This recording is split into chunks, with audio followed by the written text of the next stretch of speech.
Welcome to the Chalk Talk Gym podcast, where we explore insights into healthcare that help uncover new opportunities for growth and success. I'm your host, Jim Jordan.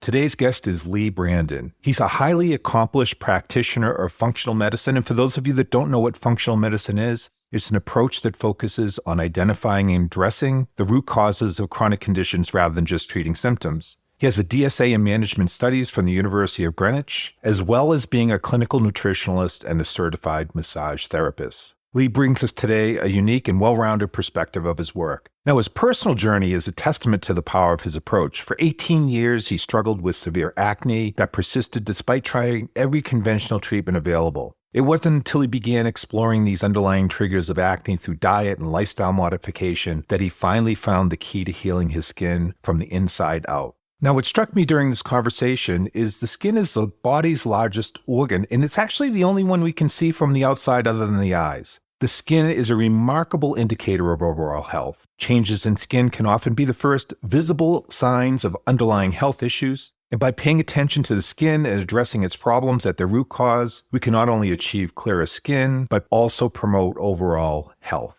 Driven by his own transformation, Leigh has now made it his mission to help others struggling with acne to reclaim their clear, healthy skin through his coaching practice and a new book, Eliminating Adult Acne for Good. In our discussion, he shares his hard-won insights on the complex factors that can fuel acne. He talks about the limitations of standard treatments and the transformation potential of a holistic functional medicine approach. Now, whether you're dealing with acne or other skin issues yourself, or just curious about the power of getting to the root cause of stubborn health challenges, you won't want to miss this episode. So Leigh, tell me and the audience a little bit more about your journey and what motivated you to pursue this path.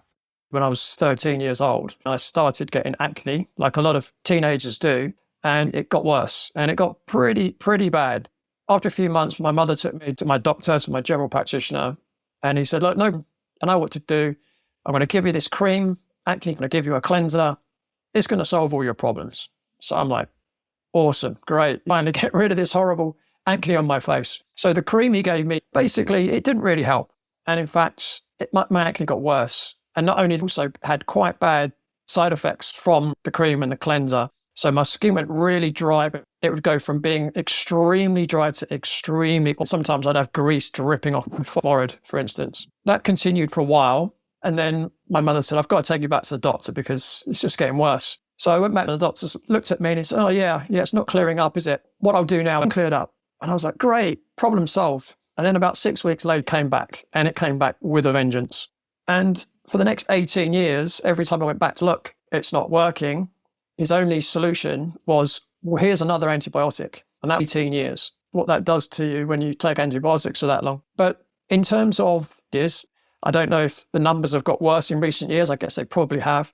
But mine was so bad. My nickname was Zit. You know what it's like at school. Everyone gets the cruel nickname, it happens. But that shows you how bad mine was because that was my nickname. So the effect that it had on me, it was very devastating to my self-esteem, my confidence. And you go through your teenage years and you think, well, this is a teenage problem. So once I get to 19, 20, it's all going to go away and life's going to be great, right? So I got to 19, 20, the acne wasn't going away. And in fact, it was getting worse. So, you're starting work, you're starting, in my case, chasing girls and, going on the dating scene and all that. And, going for job interviews. You've got a job interview coming up, maybe for a job promotion, and, you really want this job, it's extra money, and you wake up in the morning and it's like, oh, my face is covered in acne, right? Anyone who's had acne, if they will be able to tell you if they've had anything coming up, like a big event, a job interview, or, a date or whatever, on that day, the skin will break out. Right? Wedding. And again, a wedding. Yeah, it's notorious at a absolutely. wedding. How did that influence your educational background? Just sharing with our audience that aspect of your history.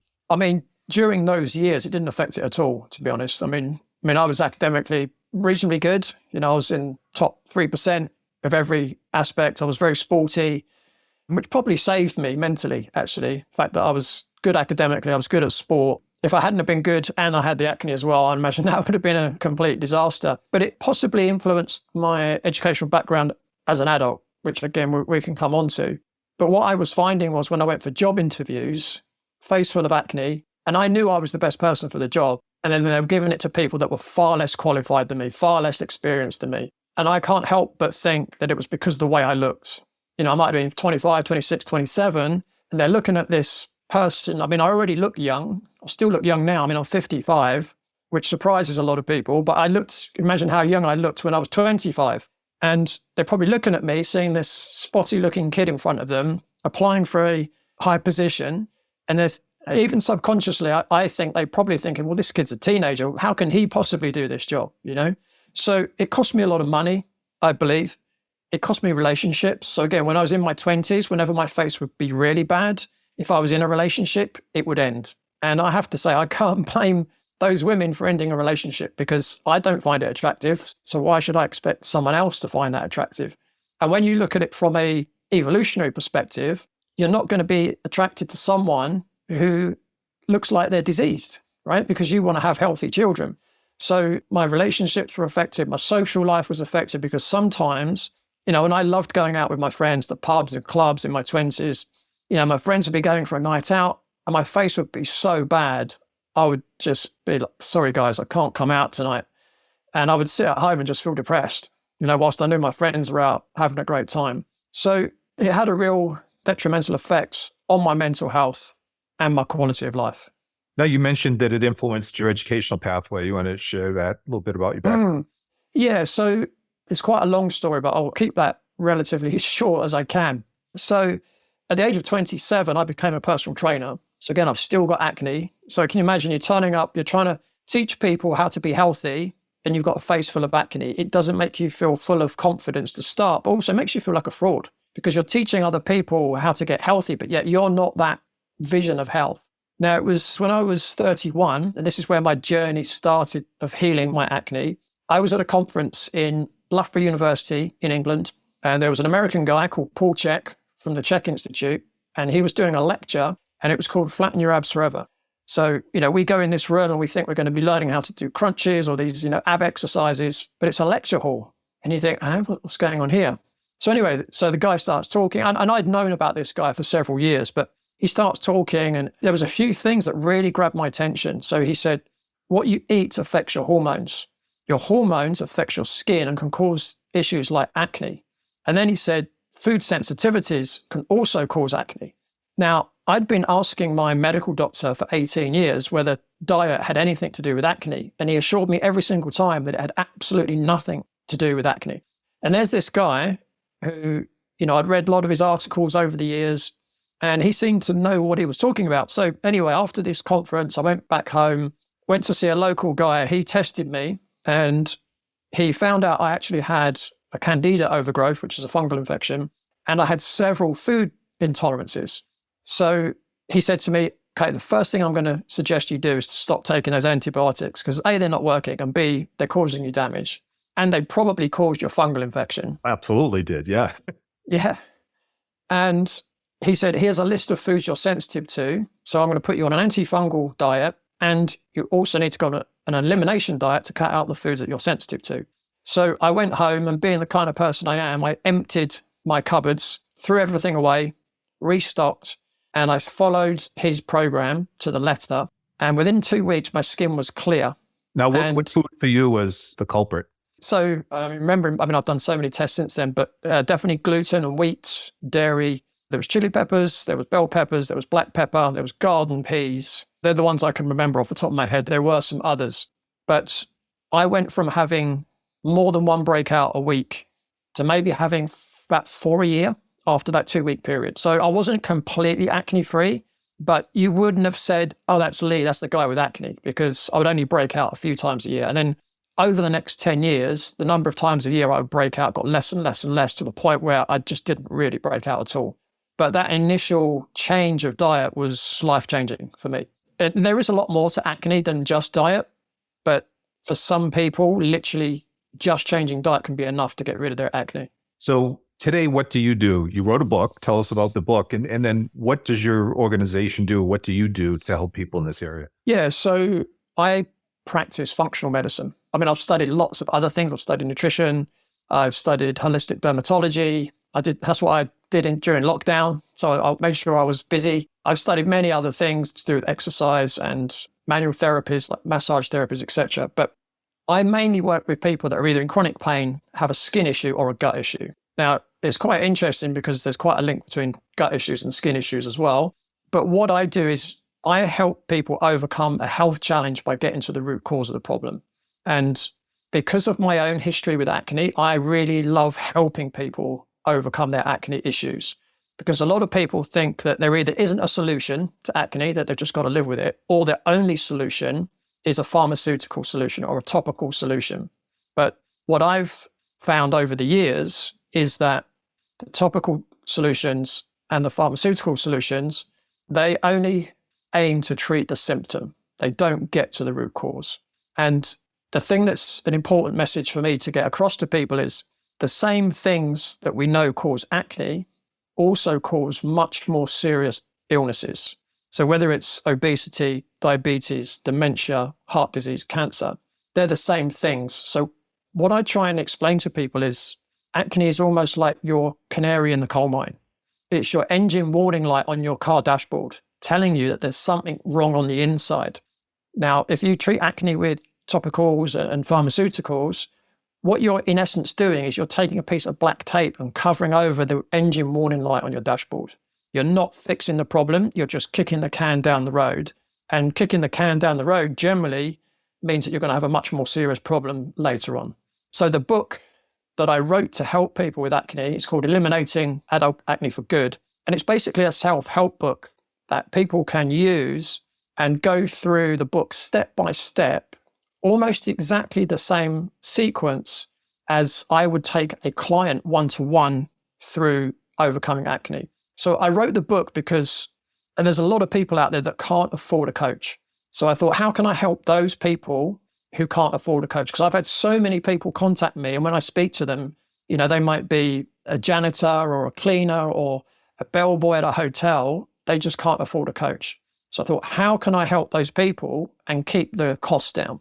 As I was writing the book, I was thinking, right, okay, if I was with a client now, what would I be telling them to do first? What would be the next thing, right? When they've done that, what will be the next thing? And it's like I'm holding their hand through the process of overcoming acne. And the way I do that is by getting them healthy. So Hippocrates stated thousands of years ago that you should not treat the disease a person has, but to treat the person that has the disease.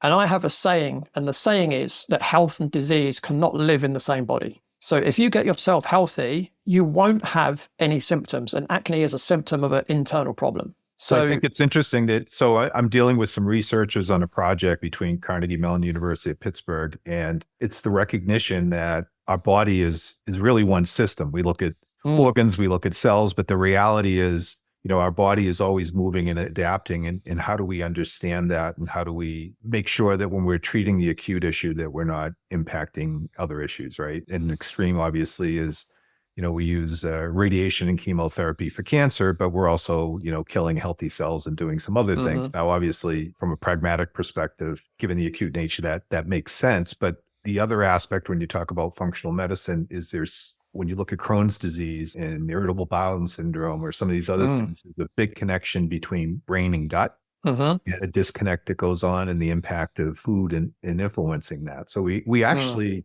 are learning that even some of our mental states and our moods are coming from the foods and things that we eat. So you get the book out. Tell us some stories of people come back and shared with you their experience from your book. Well, the book has not been out very long. So I haven't had any people come back to me with the book. It's only been out literally a couple of months. But I can tell you a few stories of people that I worked with that are quite interesting. So one lady came to see me. We were talking about weddings earlier. So she came to see me. She was age 27. She'd never had acne in her life. She was getting married in about 6 months' time. And for the first time in her life, her skin had broken out. And she was in a panic. And she had always not really been too careful about what she ate. Yet she was a stunning looking woman. She had like a great figure. So she was never overweight, never had bad skin before. So I often start with changing nutrition. So we made a few tweaks to her nutrition. And I also got her to do a stool test to see what her gut microbiome was like. there was a few little things going on. So we worked on those. A couple of months in, and she's like, yeah, it's got a little bit better, but I'm only 4 months out from my wedding. I need to sort this out.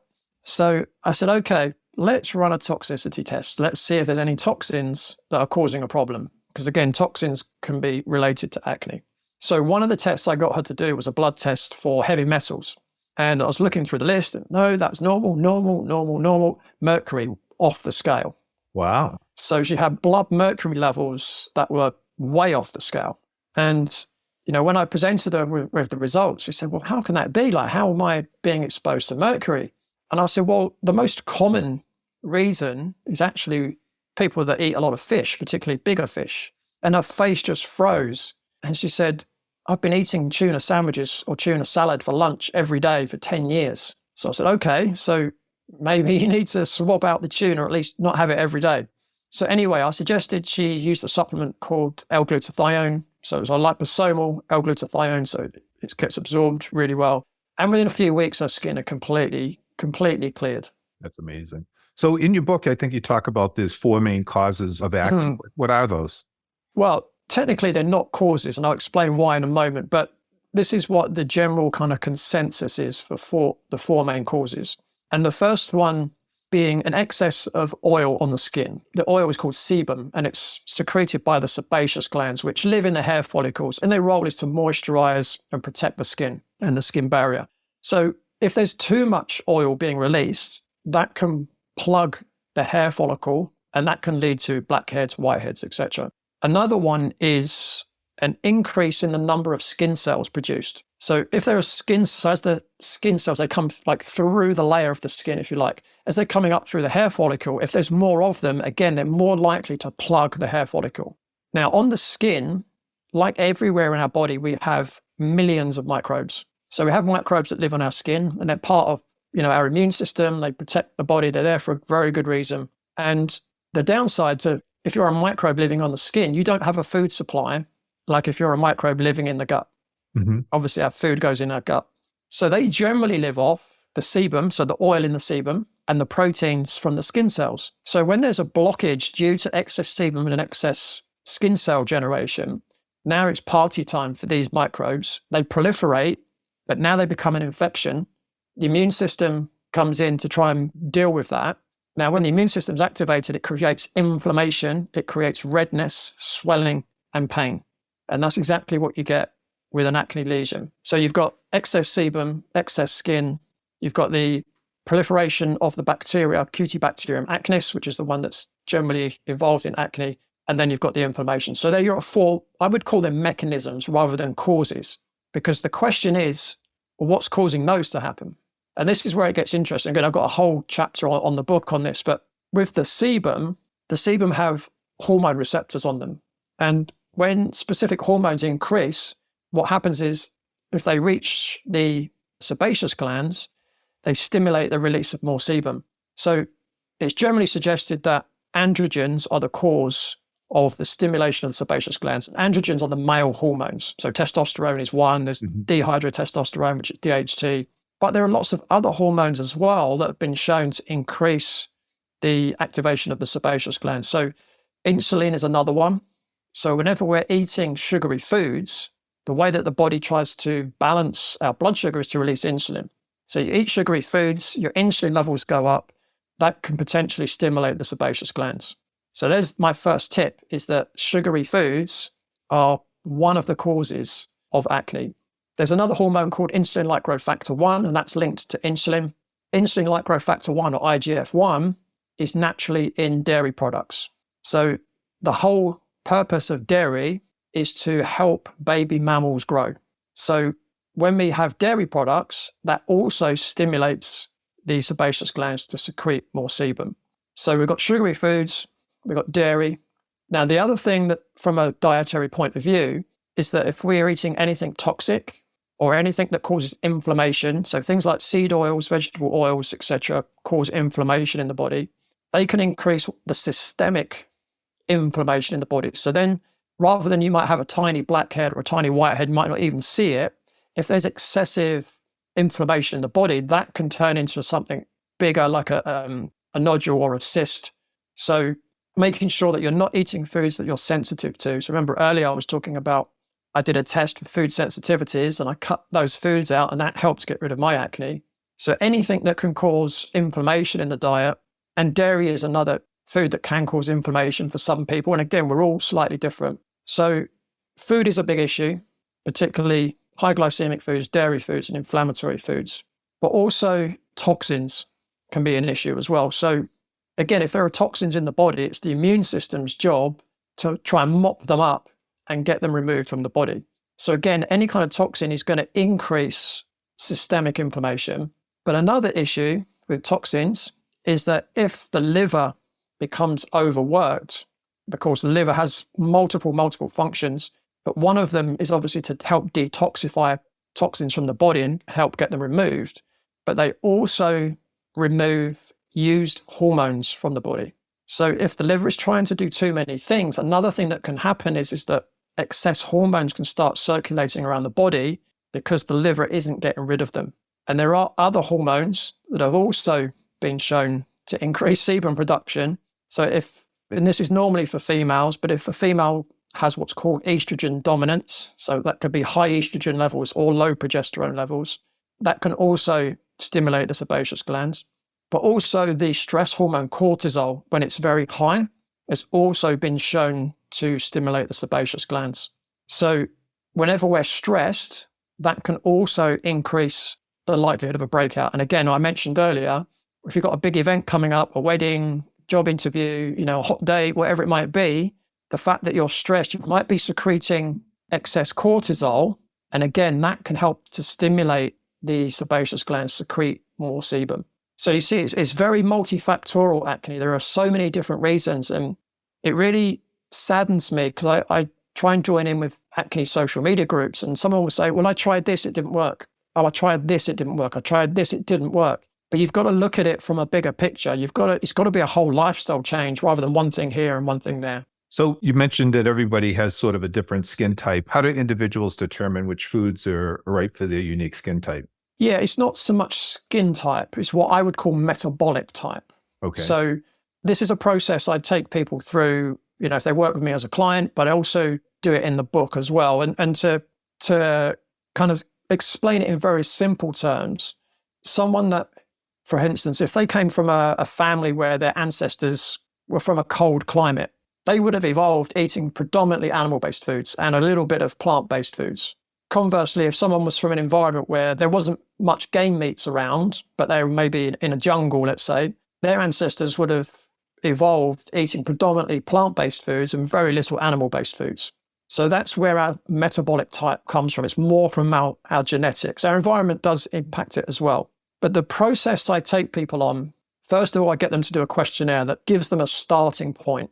And then from the starting point, I go through a journey where they're logging the foods that they eat and how they feel 1 to 2 hours after that meal. So whenever we eat, it affects our energy levels, our appetite, and our emotions. So if you can track those 3 things in quite a lot of detail, what you can start to do is to fine tune your ratio of what we call your macronutrient ratios. So that's your fats, your proteins, and your carbohydrates. To make it more simple, you can say your animal-based foods versus your plant-based foods. And everyone has got their own sweet spot. So it's a process, it is to a degree, it's a process of trial and error. And a lot of people think, well, that's not very scientific. But actually, the body does change as well. If you think of working with women, women have a hormonal cycle, right? A menstrual cycle. So for females, it actually changes throughout the month as well. And any woman will tell you when they're premenstrual, they will crave carbs. Right. So that's just one way in which you can kind of see how this is true. And what I would say is that when I go through that process with most people, whether it's to help them with acne or anything else, and even I've been doing this for 20 years, even now, I'm still blown away by the difference it makes to people's. It made a huge difference to me when I started eating that way. And it's not, yes, your skin gets better, but you get more energy. You can perform better. You go longer between meals. You don't need to snack. You lose your cravings. But the key thing with acne in terms of eating right, as well as avoiding the foods that you're sensitive to, when you eat right for your type, what it does, it helps to balance your blood sugar levels. So remember I was saying that insulin is one of the key factors that can stimulate the sebaceous glands. So when you eat right for your type, your blood sugar levels, they don't go up and down so much. They're a lot more balanced. So again, you're not stimulating or releasing as much insulin because you don't need to. So that again reduces the likelihood of acne. One of the great things about having a podcast is you can ask questions that are personal to you. So I started doing cold showers about a year ago. Yeah. And I noticed my skin health was outstanding. So in the winter, you usually get the rosacea, the dry skin, and I maybe would break out a little bit more, not in the way that you're talking about being older, but just, would break out. And I have not had any skin issues in almost the entire year that I've been doing that. So what is the cold water doing that hot water? That's interesting. Yeah. Yeah. So are you having pure cold water, or are you doing hot and then cold? Or No, pure cold. It's okay. But in December to now, it's kind of rough to get in there in the morning. Yeah. Yeah, it's interesting. I mean, obviously what cold does to the skin, so it closes everything up. Okay. When you have hot, it opens everything up. So why that's having an effect on your skin, I couldn't be sure. Now, how long do you spend in the shower? Minimum of 3 minutes. So okay. Which is and it's like really cold. It's as cold as it can be. I can tell the seasonal changes, definitely just from the water coming into the house. Yeah. So, yes, it gets pretty cold in the winter for sure. Yeah, I mean, if you're in long enough, what it does do, once your body gets to a certain temperature, it will shunt your blood away from the skin and into your internal organs. So it might be that you're getting more blood flow to your organs. That's why I was asking how long do you spend in there? Because if you're spending over 3 minutes, there's a possibility that you could actually just be shunting more blood to your internal organs, and that could potentially be helping. I don't know for sure. Yeah. But that could potentially be what's happening. It's not washing away the oils that are on my skin, and therefore maybe me in the dry months be protected. When you look at some of the myths of skincare, I mean, I imagine you're fighting that all the time. What are some of the top myths that you deal with and have to debunk? Well, again, in my book, there's a chapter called The Good, the Bad, the Ugly, where I discuss the common medical treatments that are advised. And I clearly explain what are the benefits, but also the side effects, because I'm not sure how many people really get told what the side effects are. And I saw a report last week, actually. It was stating that in the products that contain benzoyl peroxides, remember I used a benzoyl peroxide product for 18 years that didn't work. It did stain my carpet, by the way. So if you drop it on fabrics, it actually takes the dye out of the fabrics. It's the first sign there's an issue, right? Yeah. So what this report was showing was that they've studied benzoyl peroxide, and due to oxidation or to heat, the benzoyl peroxide can break down into an ingredient called benzene. Now, benzene is a known carcinogen, and it's been linked to leukemia. So this is why it's really important that people understand the benefits, but also the side effects, because without knowing that, you could potentially be causing a lot more harm than good. Now, I don't know about you, but I would rather have acne than leukemia. Now, I'm not saying, I didn't get leukemia, even though I used it for 18 years, but you're increasing the risk. Now, one of the things that I mentioned earlier as well was that people often think that acne is a skin condition. That's one of the biggest myths. Now, what I mean by that is that acne is an inside job. It's telling you that there's something wrong, something imbalanced, possibly something toxic going on the inside. The symptoms are appearing on the skin. So right? I think what's striking to me is, as I'm listening to you today, is that if you were to talk to a physician, they would say the skin is an organ. And which is I think it's the only external measurement we have as individuals on our internal health, I guess is what I'm hearing here.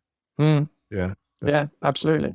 So as you go about working with people, what are some of the challenges that you have? Do you have situations where their general practitioner or any of the folks are contradicting your strategy, or for the most part, are they supportive? Or most people that come to see me to help them with acne, they've already been down the doctor route. They've already been down the dermatologist route, and they got nowhere.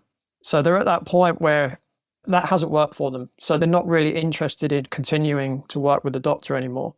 So I've never had that kind of conflict of me saying one thing and their medical doctor saying something else. The biggest challenge for me as a practitioner and for people that are trying to overcome acne, and I would say most health conditions, is sticking to the program.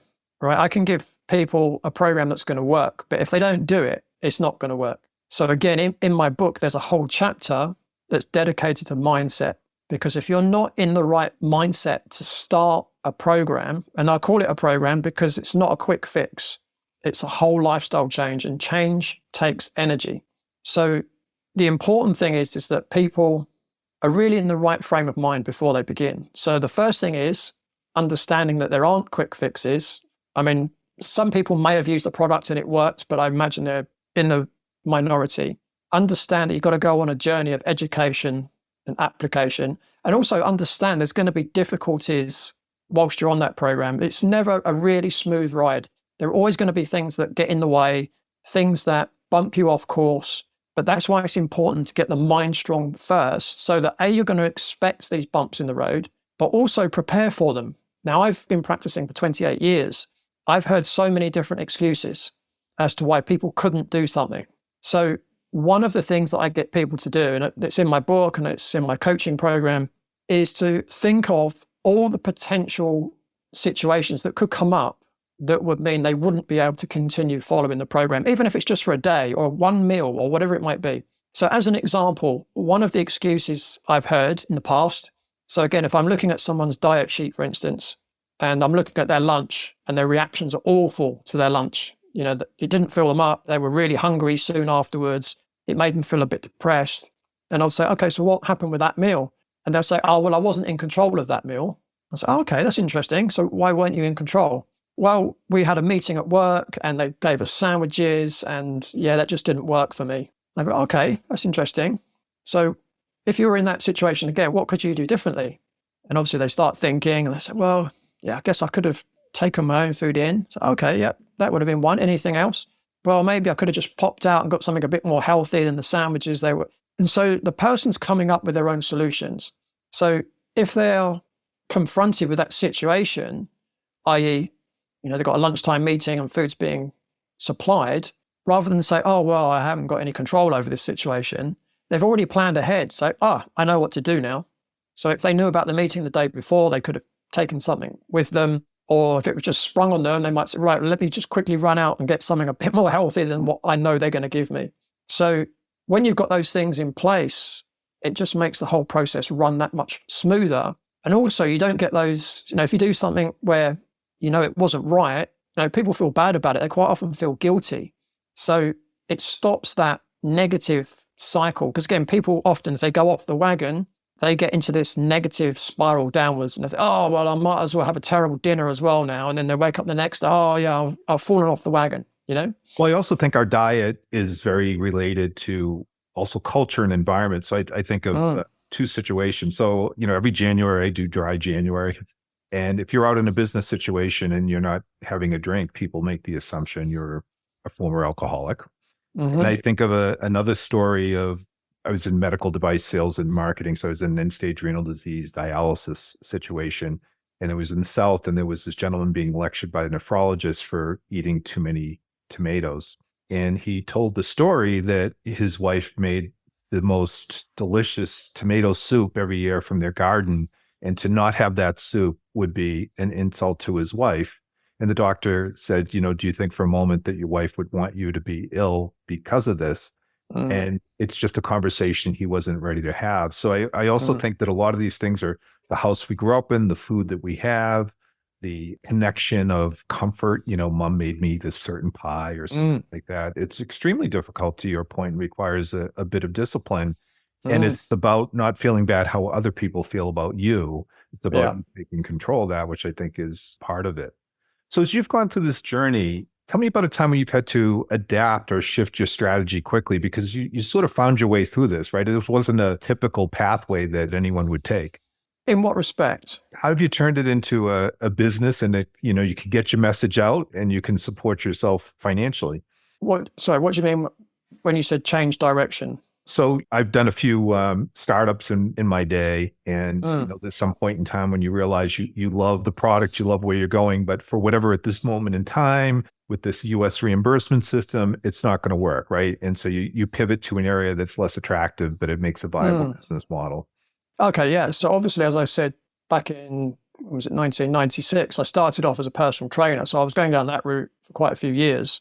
And then I studied with the Czech Institute. I mentioned earlier, I studied there for 5.5 years. And I actually started doing a lot of injury rehabilitation after my studies with the Czech Institute. And I was actually working predominantly in lumbar spine pathology. So I was helping people recover from lumbar spine injuries, particularly disc injuries. Now, interestingly, 11 years ago, I ruptured 2 discs in my lumbar spine, which was an experience to say the least. But what I've done in recent years is that I've focused on helping people that have the same issues that I've been through. Because not only have I studied them from a textbook and in lecture rooms, but I've lived it as well. And I think that gives me a certain level of authenticity because I've been there and I've done it. But also the main thing is because I want to help those people. So I could continue, and I enjoy doing it, I could continue just helping people with lumbar spine pathology, and I would make a lot more money than helping people with acne, right? But I want to help people with acne. That's why I've come out with this book, just a couple of months ago, and I'm really on a mission to help people with acne understand that, yes, they can get in control of their acne and they can reverse it. And by reversing it, not only are they reducing the likelihood of serious disease further down the line, but they can massively increase their quality of life by doing so. It struck me in the story of the woman that had metals in her body that it's also the data that you're getting that corrects your skin also has all sorts of other health benefits associated with it. Absolutely. So where can people get your book? So it's from all major outlets. So Amazon, Barnes & Noble, online retailers. If you've got a physical store you want to go to, they can order it for you. You can also, there's links via my website. So my website is eliminateadultacne.com. And we should say your book is Eliminate Adult Acne for Good, I believe, is that? Yeah, Eliminating Adult Acne for Good. Available from all good bookstores and some rubbish ones as well, apparently. So if someone wanted to hire you, would they go to your website? Yeah, go to my website. So there is a coaching program that I have. So they can watch, there's a little video on there. They can watch a bit more about how I work, and they can schedule an acne breakthrough call with me, absolutely free. And, we can chat about whether I think they're right for my program, and they can decide whether my program's right for them. Anything else you'd like to share with the audience? I think the key message for me is that acne is an inside job. Clean up your body from the inside out, and just be aware that if you don't treat it at the root cause level, the likelihood 10, 20, 30 years down the line, there's going to be something a lot more serious come along. So deal with the root cause now. Going to save yourself a lot of trouble, and you're also going to improve your quality of life. Excellent. Well, thank you for sharing your journey with us. My pleasure. Thanks for tuning in to the Chalk Talk Gym podcast. For resources, show notes, and ways to get in touch, visit us at chalktalkgym.com.